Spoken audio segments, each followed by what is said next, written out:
Hi, everyone, and welcome to our next session with Peter Handja. Today, we are going to focus on strategic job hunting. So, Peter, we are going to look into how to tap into the hidden job market without candidates applying on job boards, especially for the very senior candidates. Most likely, the jobs are not advertised, as we discussed, right? So let's unpack this. Based on your experience, do you think people can entirely bypass job boards? Oh, yes, absolutely.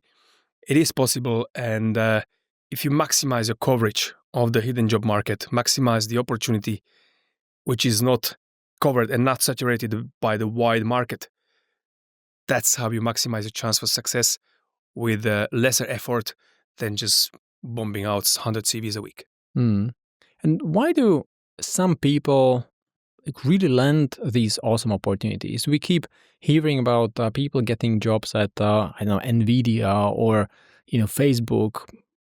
They may have a new CTO or VP of engineering, but those people don't apply on job boards, right? So how come some people are more successful than others?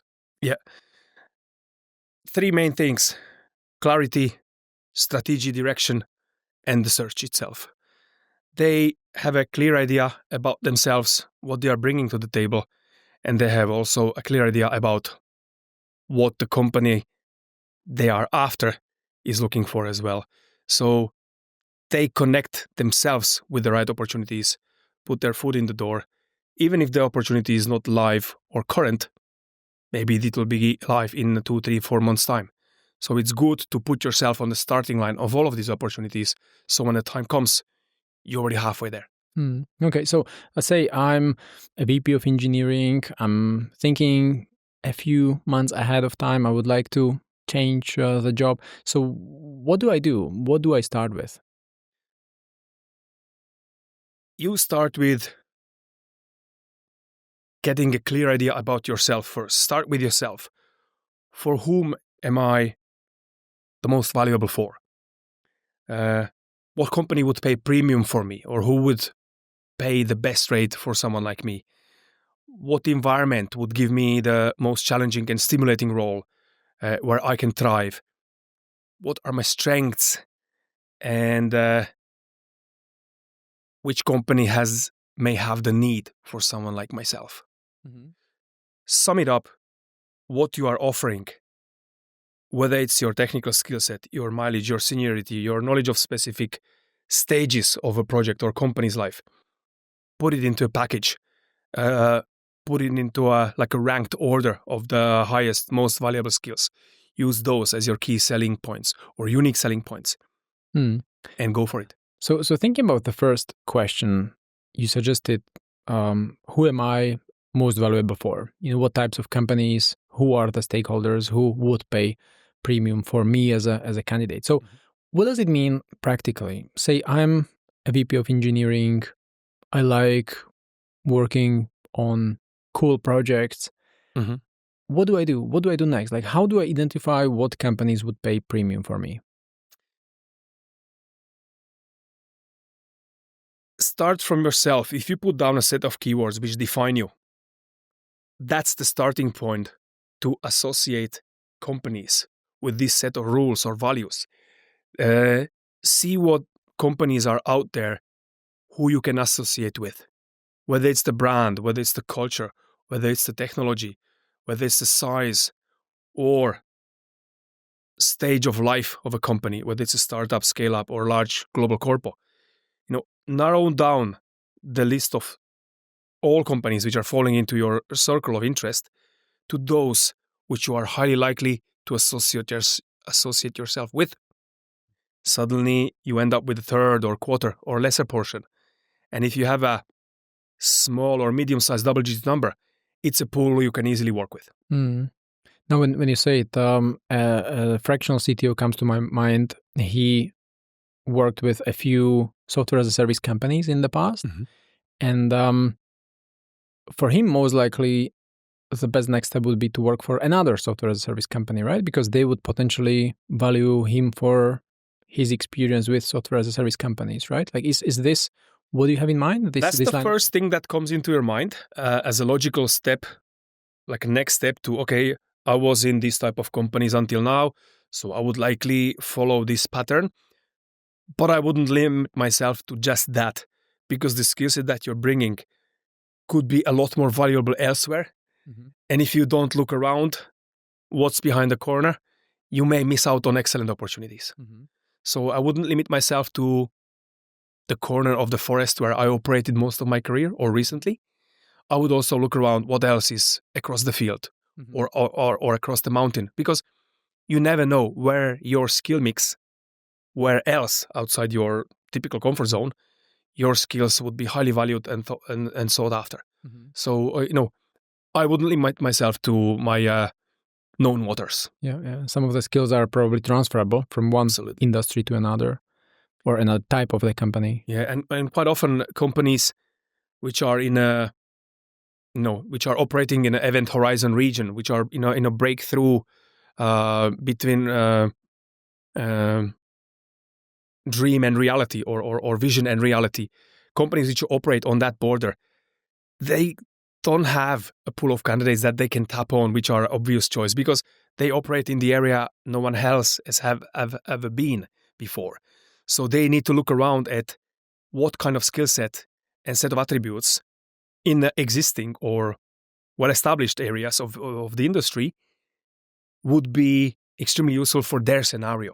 Mm-hmm. So, it's be creative about where else your skill set would be highly valued, because you may end up by finding out that there are places in the industry which value your skills 2-3 times more than your current comfort zone, which you would normally look at as in the first instance. Mm-hmm.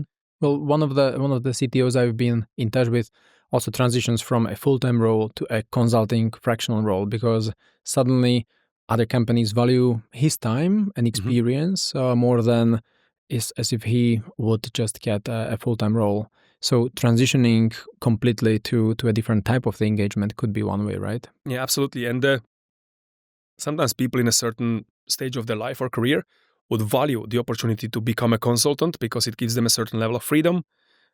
They work on a certain section or portion of the business of the company. Come in, do your mission, get out, stay behind as a consulting capacity whenever the company needs that. So it can bring a lot of interesting stimulation and color to your career and the variety. Mm-hmm. How about a CTO who has been working on, say, 2 or 3 startups in the past, reached certain level, exited the company, or probably the startup hasn't raised Series B, so from getting from 0 to a certain level, repeated a few times. What do you think would be the next logical step for such person? Is it the industry? Probably not, because those 3 startups could be in a different industry. Would it be, another consulting role, or would it be joining some corporation to lead the R&D department? Would it be something completely else, like private equity?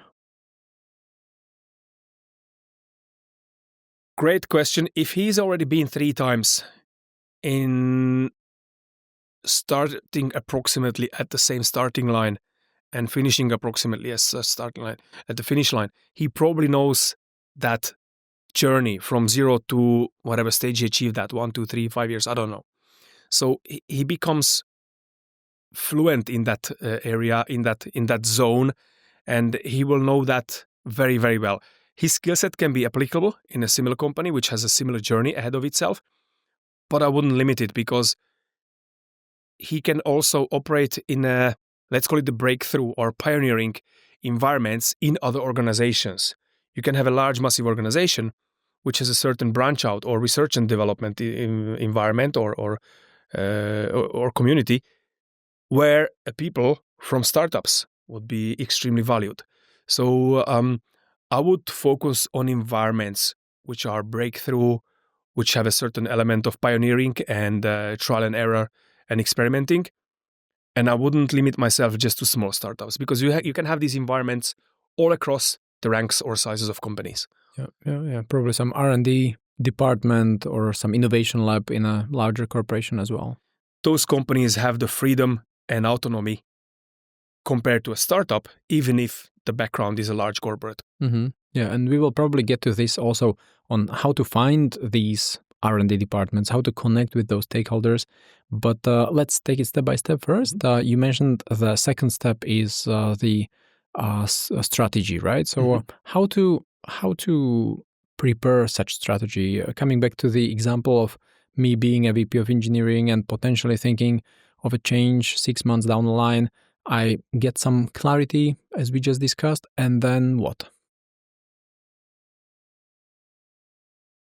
Extremely important in this case is your direction. Pick the right direction so you don't waste your time with something that is not tangible or not gonna bring you the expected return on investment.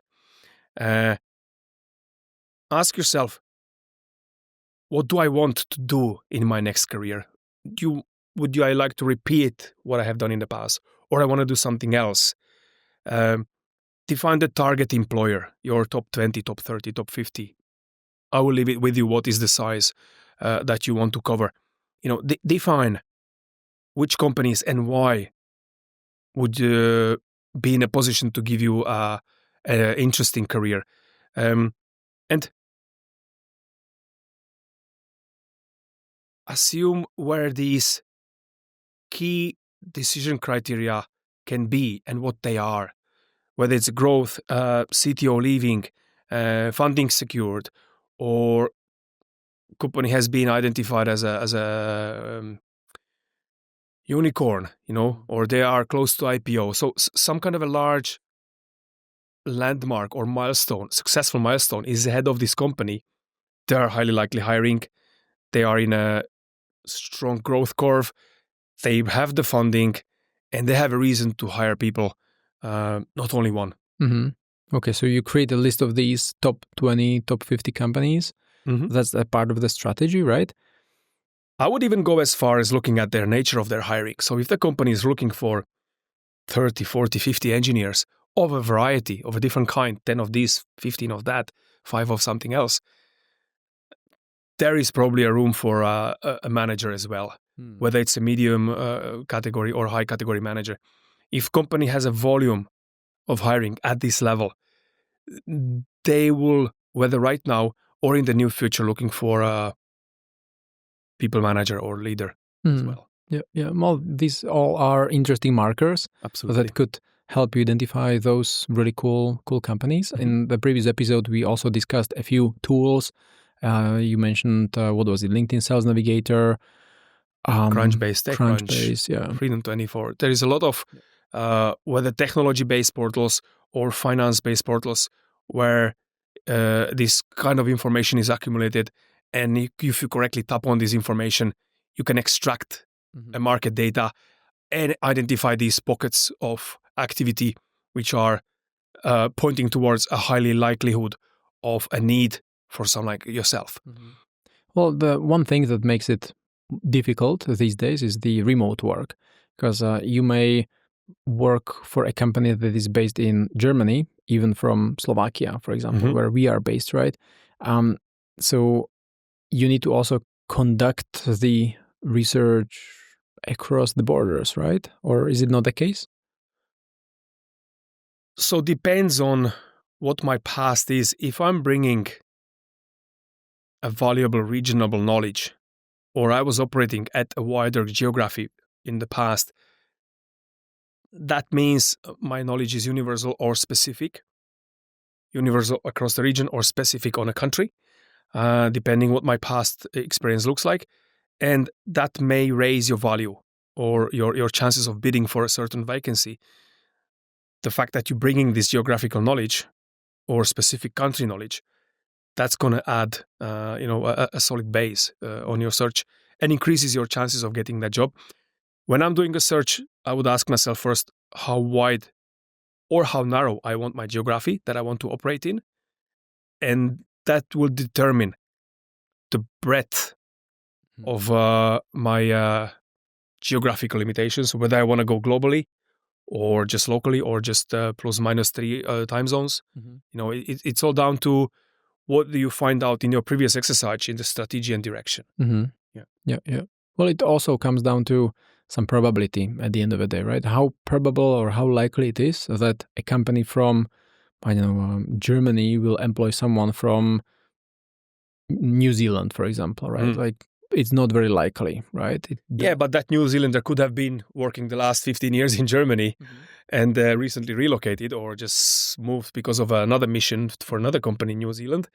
And he has a massive knowledge of the local market or relevant knowledge, which is highly applicable for that role. So I wouldn't dismiss. Yeah. It kind of depends on the situation, right? Exactly, it's very individual. So what are some other scenarios for someone who, say, is living in Czech Republic, for example, or in Poland, Central Europe? How should they think about the strategy? What companies should they consider? What should the thinking process be? I assume these people already have some experience, so they are not completely new to the market. So they should have an idea about what they don't want. Everything else, obviously, is a potential something that they may want or do want. And I would look around at where can I bring a solid value and where can I who can I realistically compete with? So, what's my theoretical distance from the job? So how much of what that job needs I can provide, I can offer. So what is it and how much of each of these items I'm bringing to the table? And that creates some kind of a weight on a scales. So if you put me on a scales and compare with other candidates, whatever the package of what I'm bringing has a certain gravitas and may outweigh the other people in the pool. So I'm coming in from a pretty high position and a high likeliness of being hired for the role, regardless where I'm coming from. So again, there is very little I would limit myself with, or that may dismiss me as a potential candidate from this search. That I would come in very, very wide at this stage and only dismiss based on serious criteria or lack of something, or where I am on a lesser size or lesser side of the competition range for that particular job. Look at other candidates who are in there. Use LinkedIn. Look at the other candidates who are in your pool and see what they bring to the table, who are stronger, who are less, and see, compare yourself, bounce yourself against that kind of a market and see where you are at.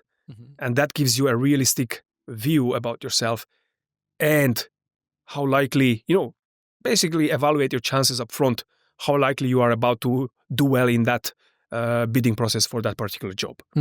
It's actually a really good question. I mean, to think about who am I competing with exactly in the job market? Yeah. How big is the competition for that particular job? How likely am I to win that race? Yeah. And how can people assess their chances realistically? Good question. Do your research, compare yourself to your peers who you can see or find, see what success, read the papers. If people at your level achieve a significant success, it is quite often in the media or in the press.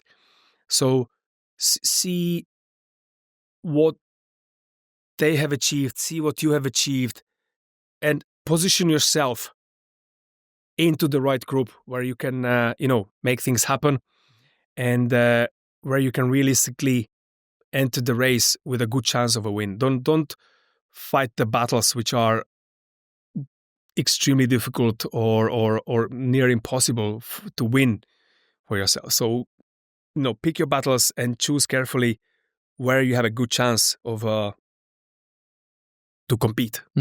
Yeah. And on this note, has it ever happened to you that you had a candidate on a call who saw himself or herself kind of too high on the skills or abilities? I mean, did he think too much of himself? But in your view, based on the pool, based on other candidates who you interviewed, who asked for the same money and who had similar years of experience, you thought like, hey, this person is just kind of lower level. This happens daily. I see people who are seeing themselves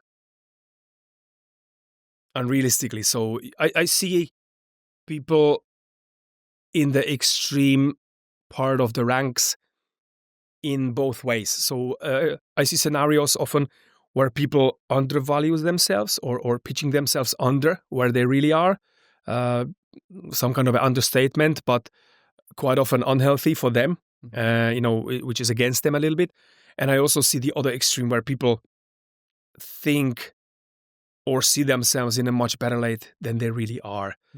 And again, it's good to talk to somebody like a good recruiter who is knowledgeable in your sector and who has seen a certain critical mass of candidates and companies and placed them successfully. So a good recruiter like this can help you position yourself realistically against a number of opportunities and also tell you why.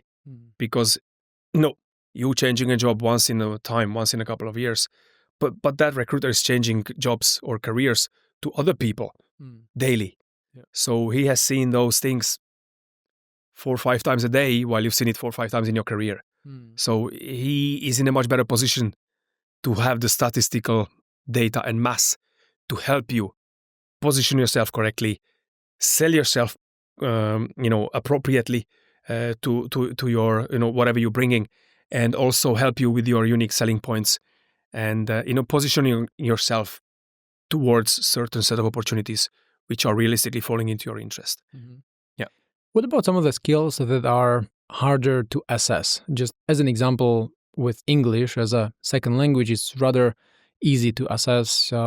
People just start talking and you can see whether they can speak on level B2 or C1. With something like problem-solving skill, that's much more difficult, right? People may just write on their resume, I'm good with problem solving, right? They probably even think it, right? They believe they are good with problem solving. And then you just ask them 3 questions and suddenly they cannot really problem solve.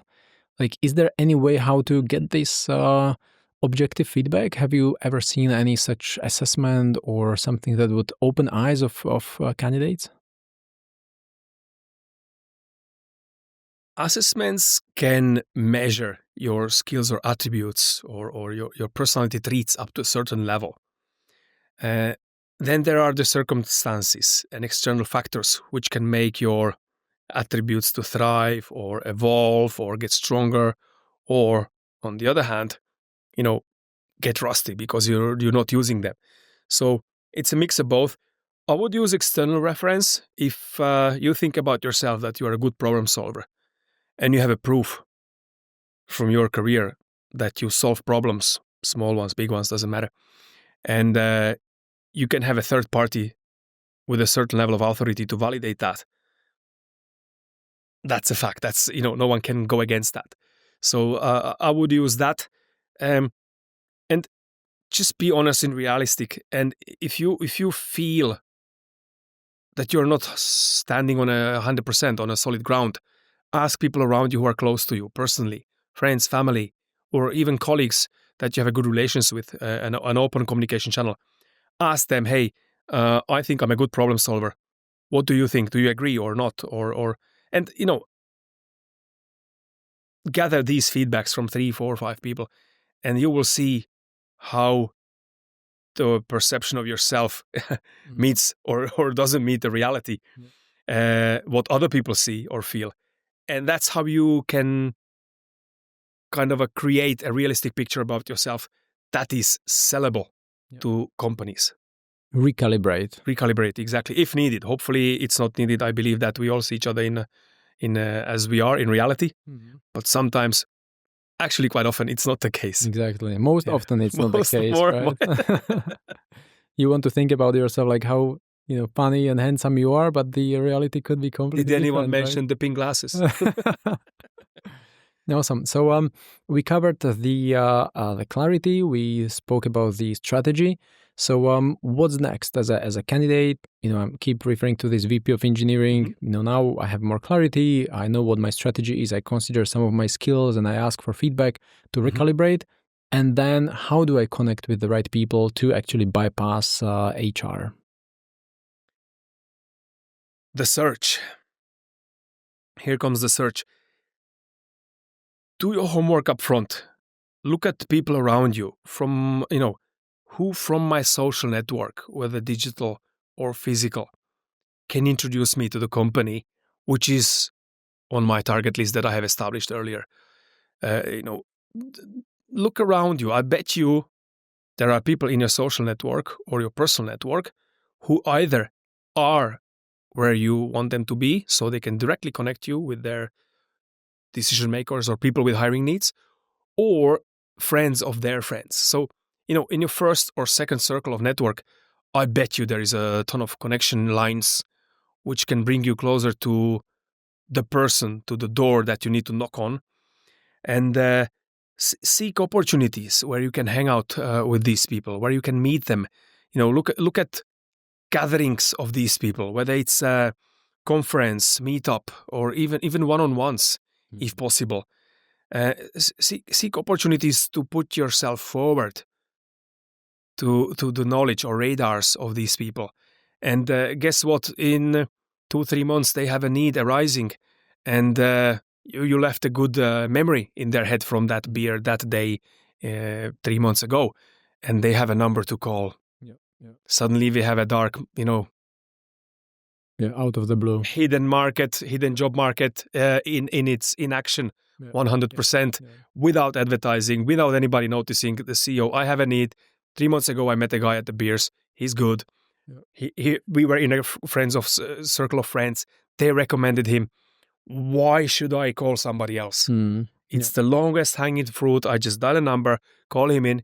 Hopefully he's still looking. Just get a CV, do the interviews. Yeah. And it's really unbelievable. I mean, I'm thinking about so many people who I know that they got a job through the network. And that's usually the first step, right? Companies engage recruiters, especially external recruiters, only if they cannot fill the role on their own, right? Exactly. So if, why would you walk a long journey if you can choose a shortcut and you have the connections, the people, the phone numbers, the CVs to allow you walk the short journey? Why would you,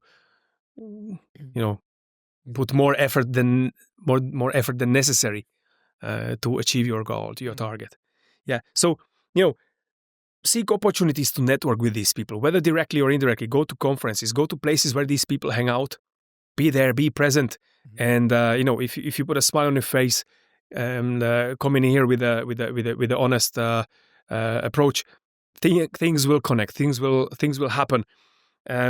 Maybe create a list of potential referrals from your friends, colleagues, or social media from your LinkedIn, and create a list of 10, 20, 30 people. Identify them from within the companies that you wish to target, which are highly likely have an opportunity for someone like you, and go after them one by one.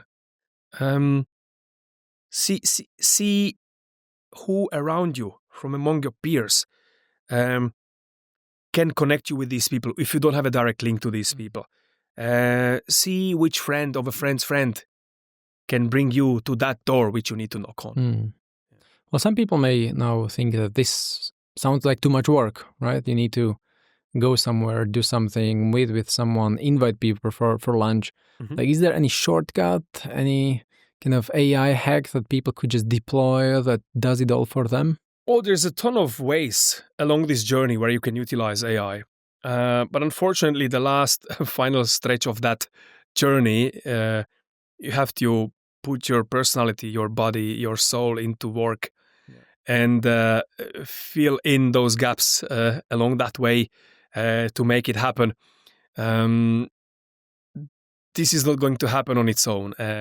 It's may look like a long journey or a lot of effort, but you're tapping on something which very few people tap on. That gives you a massive edge. No saturation.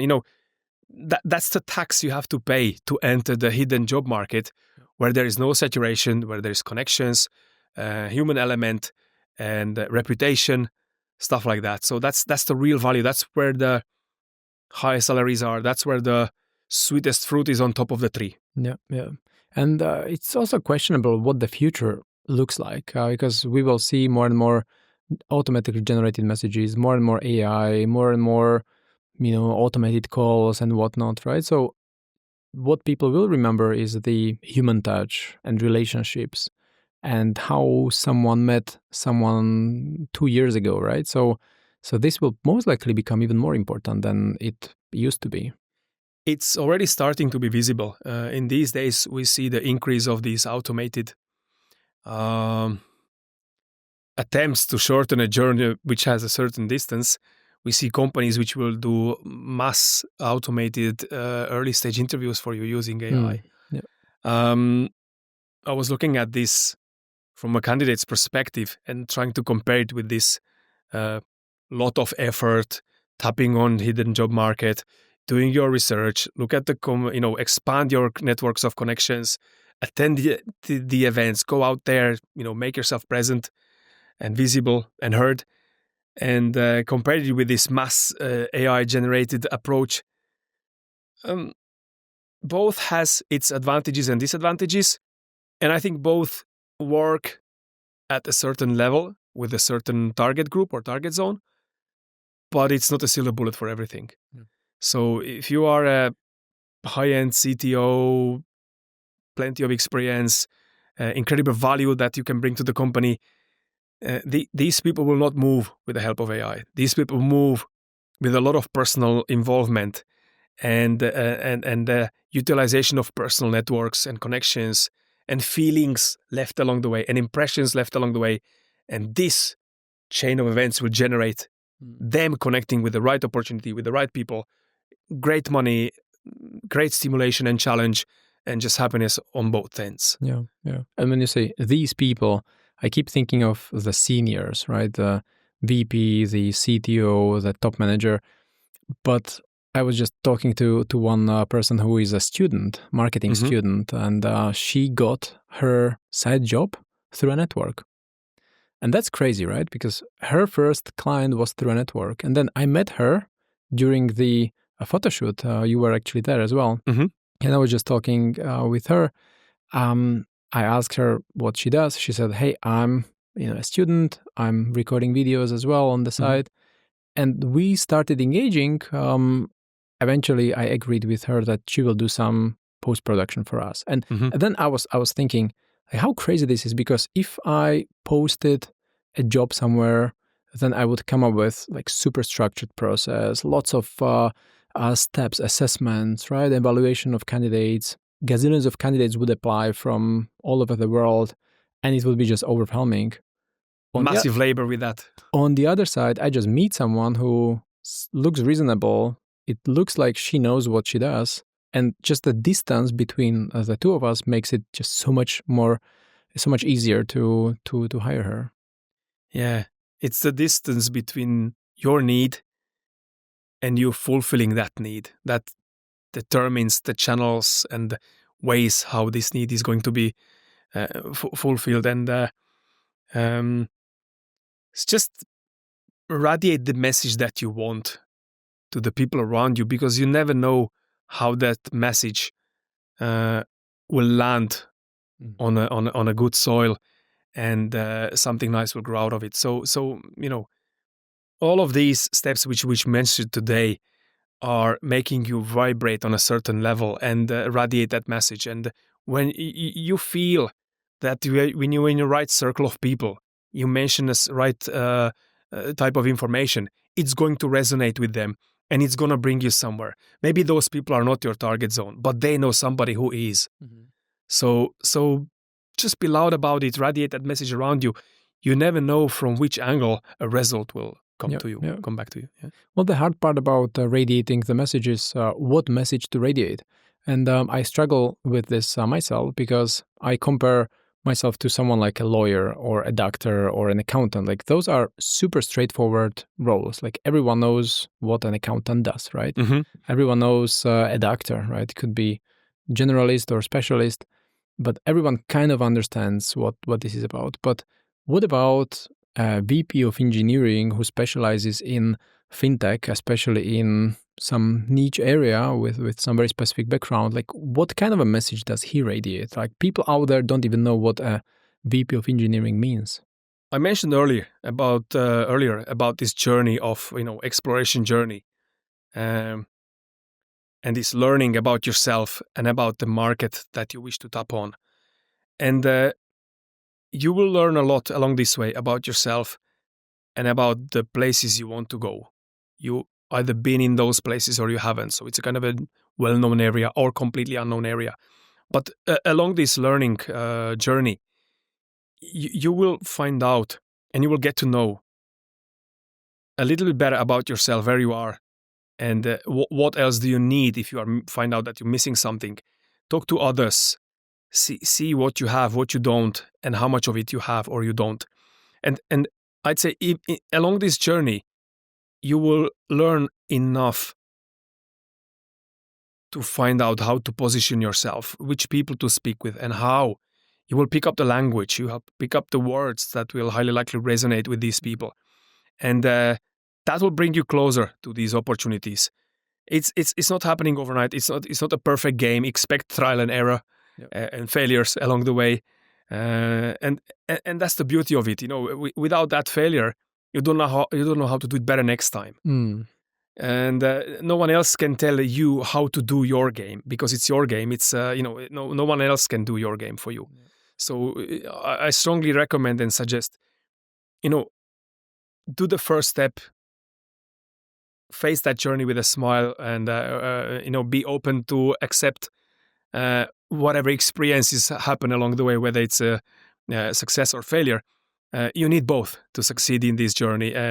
There's no straight and direct way to connect yourself with the right opportunity. Just go ahead, do it, and embrace everything that happens along the way, whether positive or negative, because a mix of both of those will actually bring you to a result. Awesome. Well, this is very encouraging and optimistic suggestion or advice to end with. So I guess now when we covered the clarity, the strategy, and also the search, we could wrap it up. And next time we will choose another topic so that the technology leaders know what to do next. Great. It was a pleasure for me to be here tonight. Thank you very much. Thank you.